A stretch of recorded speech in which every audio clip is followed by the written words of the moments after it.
Update 7 has just been released to early access, and with it came the game-changing feature of blueprints, a change that many of us felt would not be implemented, and with the team focused on reaching the full release now, it leaves us with wondering what's definitely planned, what we'd like to see, and when will 1.0 be released. But before we speculate a release date for 1.0 and talk about what I'd personally like to see, let's have a look at everything we know so far. Also, if I have missed anything, please do let me know in the comments below. Firstly, what do we know, or let's say at least have strong evidence for, that we'll be receiving either prior to or for 1.0? We have map changes, which include considerable work to the center of the map, as well as the sorting out of the Titan Forest, because those hitboxes are pretty terrible. There's also Paradise Islands, which is currently in limbo. The reason I say that is it was mentioned that it was going to be removed. However,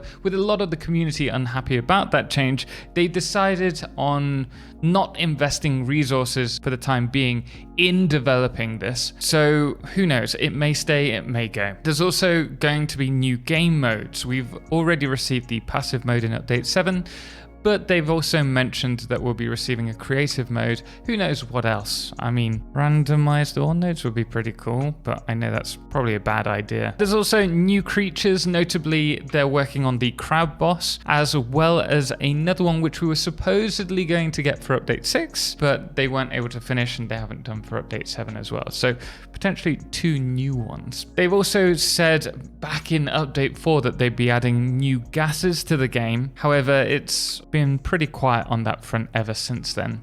We've got the work in progress items, which will be given a use that's going to come with the story for 1.0. Supposedly, that will also come along with the project assembly, which is where we're sending all of the resources to for the space elevator. There's going to be balances to the equipment, such as the jetpack and blade runners, and potentially we may see the jetpack using turbo fuel as well.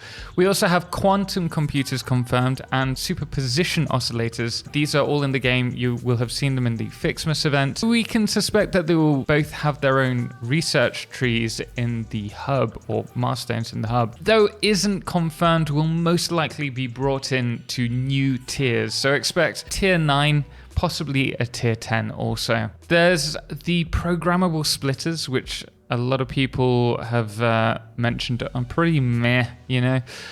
So potentially they will be improved, but I don't know how they're going to do that. There'll also be achievements added for 1.0. I expect this is going to be one of the few games that I'm going to try and get every single achievement for. There'll be official mod support, and also they're going to be improving multiplayer and dedicated servers. There will also be a solution, hopefully, to Mark III miners, which could either be a second resource output or somehow changing the miner or even rebalancing recipes. And there's a potential for balances to liquids due to the bugs with Mark II pipes, and I think that's actually a problem with the Unreal Engine at the moment. Now, with that, there is quite the selection of things that are going to be coming, but at least knowing this much is planned for 1.0 suggests that there's still a fair amount of work to be done. So that leaves us with, what do I want to see? Well, first and foremost, I want to see larger blueprints for the later tiers. I love what we've got so far. I think it's perfect. However, if we're getting tier 9, tier 10, then I would like to have a 5x5, or maybe pushing the boat out a little bit, a 6x6 grid. Another thing that I really want to see, probably the thing I want most of all, is logic to at least some degree, such as through the use of switches to create circuits. Now, this was actually hinted back in update 4 due to a leak that we caught covering the power priority switch.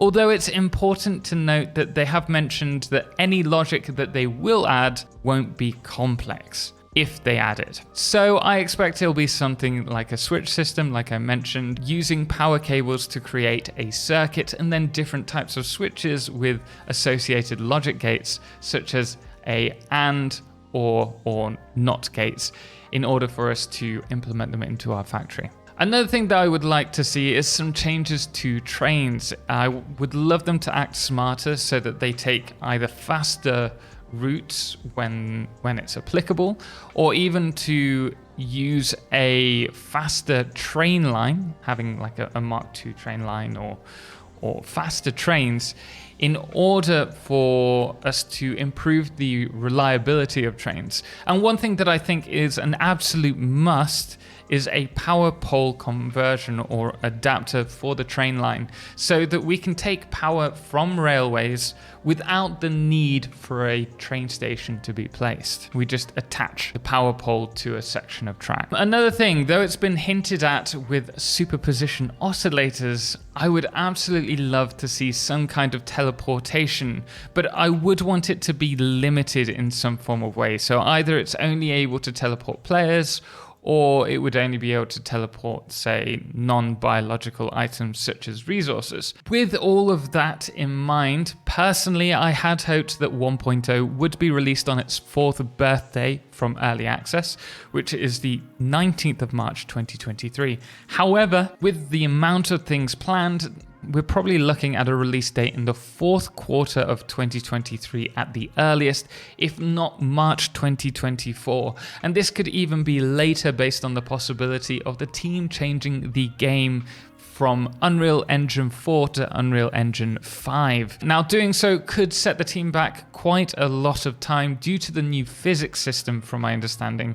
that Unreal Engine 5 uses. So it wouldn't be a simple port, though some people have mentioned it will be. And if they choose to update to Unreal Engine 5, what's highlighted with this is this could fix a lot of the issues that are persistent with the Unreal 4 engine, as well as increase the object limit, which is hard set in the engine as well. That ruling would actually pose a slight issue, though, if we're in fact androids and not humans, like many of us expect. In fact, if you'd like me to cover a video about what I suspect the story is, let me know in the comments below, along with what you'd like to see in 1.0 for Satisfactory. Now, with that out the way, what else do I in particular want to see for 1.0? Well, before we talk about that, let's review what they've confirmed definitely won't be coming. And I say this because drones, pipes, blueprints, none of these have been mentioned in the video that said these particular items are definitely not coming. So based on that video, we won't receive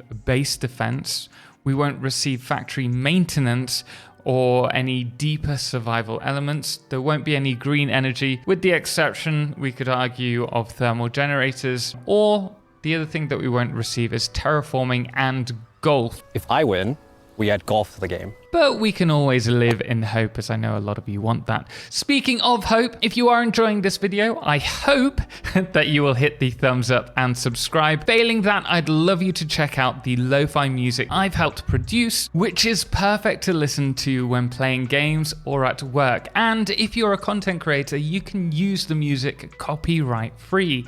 The link to my Spotify is in the description below. So that being said, the last few things is, along with general improvements, I'd love to see the ability to copy and paste recipes with buildables using the middle mouse button, which would then mean that we don't need to use a blueprint designer to do that. We could just copy and paste it from what we have. And finally, I'd love there to be more customizability in game. Firstly, with the likes of new decorational build pieces, but also ways to customize our character, even if it's just changing our overalls color in multiplayer. But that is everything that I have in my head and what I want for 1.0. We are going to leave it there. Thank you so much for watching, guys. And also thank you so much to all of our amazing supporters who support the channel and allow me to do this content. Most notably, our Solarclipse patrons, James Irwin, Firefless, and Trebor, as well as our Lunars, the Calamity, Ben, Star, and Shoku, the Wolf, as well as our Blood Moon of the day, which today is the City Rat.